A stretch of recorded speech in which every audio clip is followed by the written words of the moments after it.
Imagine करो, सुबह आप उठते हो, फ़ोन खोलो और ब्रेकिंग न्यूज़ आती है।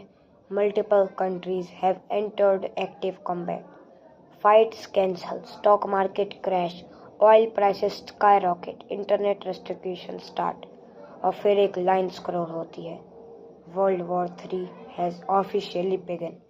क्या ये सिर्फ इमेजिनेशन है या 2026 में दुनिया वाकई उस मोड़ पर खड़ी है जहां एक छोटी सी गलती ग्लोबल वॉर बना सकती है?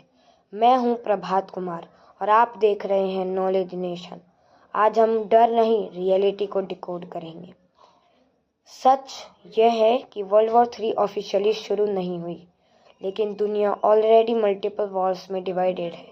यूरोप में रशिया और यूक्रेन का कॉन्फ्लिक्ट अब सिर्फ दो देशों का लड़ाई नहीं रहा, इसके पीछे नेटो का सपोर्ट, सैंक्शन, वेपन सप्लाई सब इन्वॉल्व हैं।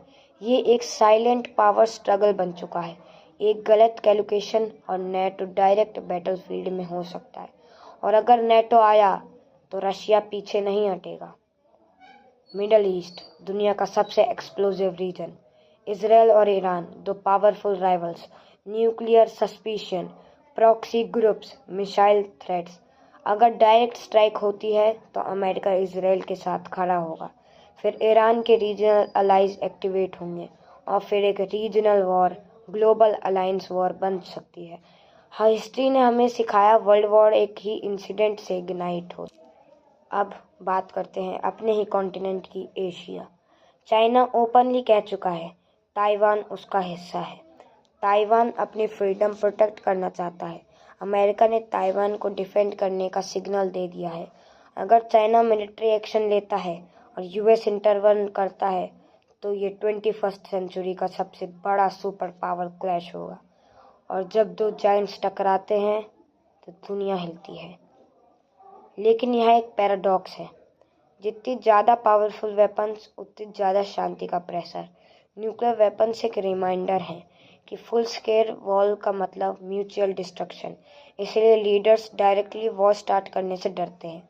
कोल्ड वॉर में भी टेंशन हाई था, लेकिन न्यूक्लियर फियर ने डायरेक्ट वॉर रोक दी। वर्ल्ड वॉर सिर्फ बॉर्डर्स का इशू नहीं होता, वो आपके घर तक आता है।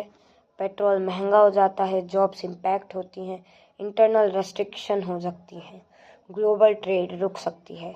वॉर हेडलाइन सिर्फ मैप्स पर एरोज नहीं होती, वो रियल लोगों की रियल जिंदगियां होती हैं। इसलिए जब हम पूछते हैं कि क्या 2026 में वर्ल्ड वॉर 3 हो सकती है, तो जवाब सिंपल नहीं होता। रिस्क है, हाँ। इमीडिएट ग्लोबल वॉर सर्टेन है, नहीं। दुनिया एज पर खड़ी है, लेकिन अभी भी डिप्लोमेसी और डिफेंस सिस्टम काम कर रहा है। हिस्ट्री हमें बताती है कि वर्ल्ड वॉर्स तब होती हैं जब लीडर्स सिचुएशन को अंडरएस्टिमेट कर देते हैं, लेकिन हिस्ट्री ये भी बताती है कि समझदारी और नेगोशिएशन भी वॉर्स को रोक सकते हैं। 2026 का फ्यूचर लिख नहीं गया है, वो डिसीजन से लिखा जाएगा। आप क्या सोचते हैं, क्या ह्यूमैनिटी एक और वर्ल्ड वॉर अफोर्ड कर सकती है? कमेंट में अपनी ओपिनियन लिखें। मैं हूं प्रभात कुमार और ये है नॉलेज नेशन, जहां हम हेडलाइंस के पीछे की सच्चाई समझते हैं। स्टे